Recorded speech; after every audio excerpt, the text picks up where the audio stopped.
Yes, ready, 3, 2, 1 start. Vinoba Bhave का जन्म 11 सितंबर 1895 को गाहोदे, गुजरात में हुआ था। विराम।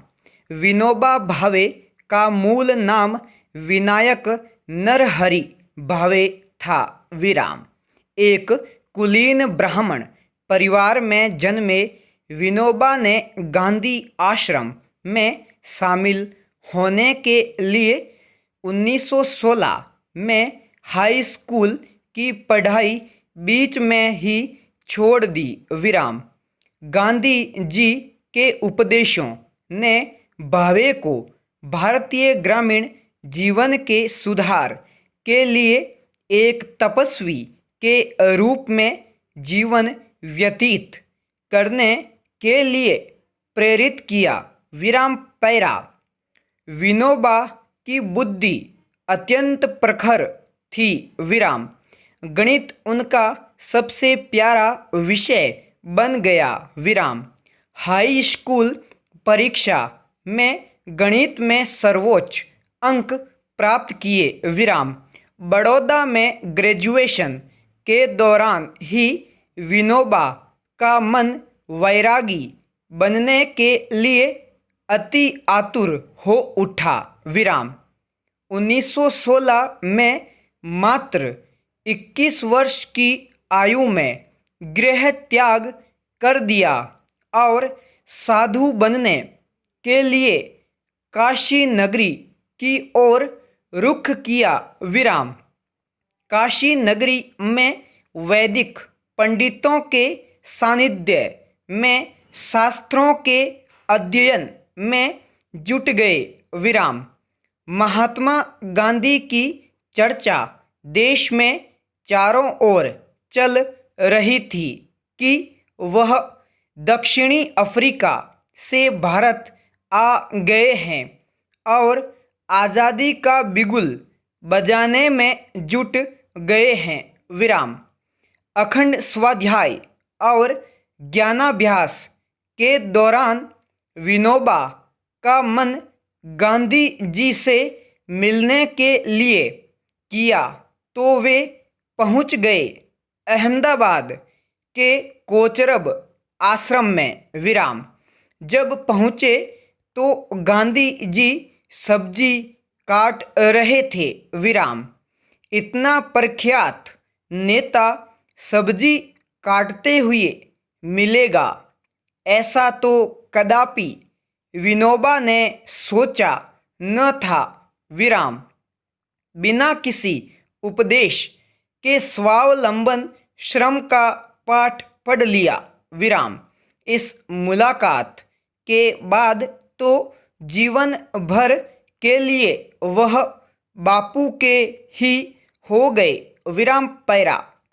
बापू के सानिध्य और निर्देशन में विनोबा के लिए ब्रिटिश जेल एक तीर्थधाम बन गई। विराम।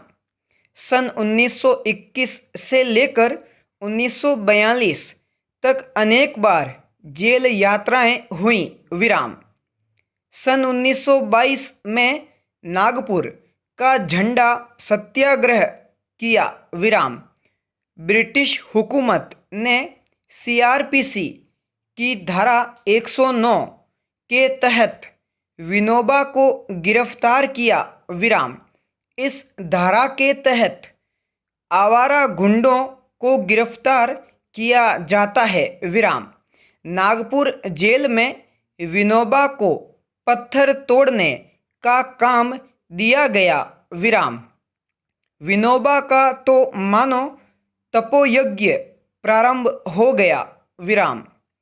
12 मार्च 1930 को गांधी जी ने दांडी मार्च शुरू किया। विराम। विनोबा फिर जेल पहुंच गए। विराम। इस बार उन्हें धुलिया जेल रखा गया। विराम। राजगोपालाचार्य, जिन्हें राजाजी भी कहा जाता था, उन्होंने विनोबा के विषय में यंग इंडिया में लिखा था कि विनोबा को देखिए, देवदूत जैसी पवित्रता है उसमें, विराम। 11 अक्टूबर 1940 को गांधी द्वारा व्यक्तिगत सत्याग्रह के प्रथम सत्याग्रही के तौर पर विनोबा को चुना गया, विराम। प्रसिद्धि के चाहत से दूर विनोबा इस सत्याग्रह के कारण बेहद मशहूर हो गए, विराम। सन 1942 में 9 अगस्त को वह गांधी और कांग्रेस के अन्य बड़े नेताओं के साथ गिरफ्तार किए गए, विराम। इस बार उनको पहले नागपुर जेल में, फिर वेलूर जेल में रखा गया, विराम। पैरा जेल में विनोबा ने 46 वर्ष की आयु में अरबी और फारसी भाषा का अध्ययन आरंभ किया और कुरान पढ़ना भी शुरू किया, विराम। अत्यंत कुशाग्र बुद्धि के विनोबा जल्द ही हाफिज ए कुरान बन गए, विराम। मराठी, संस्कृत, हिंदी, गुजराती, बंगला, अंग्रेजी, फ्रेंच भाषाओं में तो वह पहले ही पारंगत हो चुके थे, विराम। विनोबा ने जब यह देख लिया कि वृद्धावस्था ने उन्हें आ घेरा है तो उन्होंने अन्न जल त्याग दिया, विराम। जब आचार्य विनोबा जी ने अन्न और जल त्याग दिया तो उनके समर्थकों ने उनसे चैतन्यावस्था में बने रहने के लिए ऊर्जा के स्रोत की जानकारी चाही, तो उन्होंने बताया कि वे वायु, आकाश आदि से ऊर्जा ग्रहण करते हैं, विराम। आचार्य विनोबा ने कहा कि मृत्यु का दिवस विषाद का दिवस नहीं अपितु उत्सव का दिवस है, इसलिए उन्होंने अपनी मृत्यु के लिए दीपावली का दिवस 15 नवंबर को निर्वाण दिवस के रूप में चुना, विराम।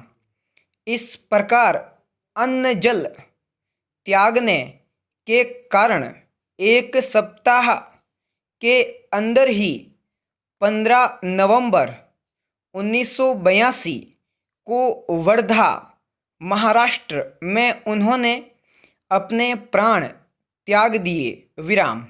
विनोबा जी के शरीर त्यागने के उपरांत पवनार आश्रम की सभी बहनों ने उन्हें संयुक्त रूप से मुखाग्नि दी, विराम।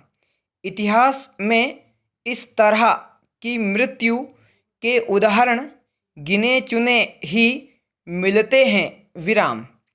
इस प्रकार मरने की क्रिया को प्रायोपवेश कहते हैं, पूर्ण विराम।